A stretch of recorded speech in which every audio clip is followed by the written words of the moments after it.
বুঝছো, আমরা আজকে ওই ইয়ে করব, ওই কচুগুলা তুলবো, ডগাগুলা তুলবো, আর হচ্ছে ওই যে লাল যে ফুলগুলা চলে আসছে অনেকগুলাতে। হ্যাঁ, এই যে এই ফুলগুলো কি আমাদের কেউ খায়?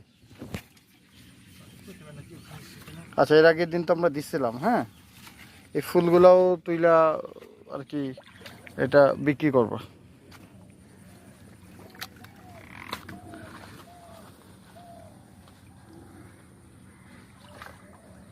বাট লতি একটু কমই হয়েছে এবার। কম হবে না এবার একটা, হ্যাঁ, একটা কম হবে না স্যার, ভালোই আছে। আচ্ছা, আমরা এটা ইয়ে করে ওই ওজন করব কয় কেজি বা কতটুকু হইলো। একটা সুবিধা হয়েছে যে মোটা হওয়াতে ওজনটা বাড়ছে।